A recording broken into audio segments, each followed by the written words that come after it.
Hello guys, আজকে একটা জামায় ফুল আঁকাবো। জামাটা হলো আমার মেয়ের। তো আমার মেয়ের প্রায় জামাতেই আমি ফুল তুলি। ফুল তুলতে আমার ভালো লাগে। হাতটা একটু ফিনিশিংটা আরও সুন্দর করার জন্য আমার মেয়ের জামাগুলোতেই ফুলের কাজটা আমি করি। তো আজকে আমি একটা আকাশি রঙের জামা নিয়ে বসে গিয়েছি। আমি সেরকম একটা ফুল আঁকাতে পারি না, তারপর যতটুকু পারি সেরকম করে আঁকালাম। ফুল তোলার সময় আমি সব কিছু একটু গুছিয়ে পারিয়ে নিই। ফুলটা আঁকানো একটু খারাপ হলেও ফুল তোলার সময় ঠিক করে নিই আমি। আমার কাছে এতগুলো সুতা রয়েছে এই কয়েকটা রঙের।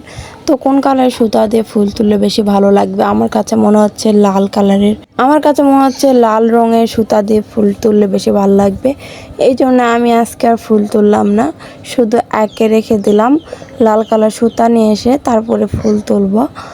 তো আজকের ভিডিও এই পর্যন্তই। যদি আমার ভিডিওটা ভালো লেগে থাকে অবশ্যই লাইক দিয়ে পাশে থাকবেন। ধন্যবাদ।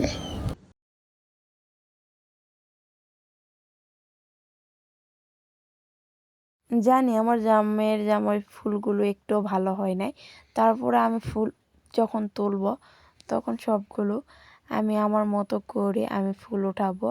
আমার কাছে সেরকম কলম নেই, আমার কাছে জেল কলমটা ছিল, সেটাই দিয়ে আস্তে আস্তে ফুলটা আঁকালাম। মানে বেশি একবারে কালি বেশি চাপ দিয়ে আঁকাই নাই, কারণ কলমের কালি সহজে উঠতে চায় না।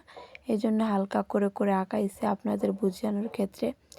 ভিডিওতে এমন একটা বোঝানো যাচ্ছে না, তারপর আমি যতটুকু পারছি ততটুকুই আপনাদের সাথে শেয়ার করলাম। তো আজকের ভিডিও এ পর্যন্তই। জানি ভিডিওটা লং হয়ে গিয়েছে। তো সবাই ভালো থাকবেন। আল্লাহ হাফেজ।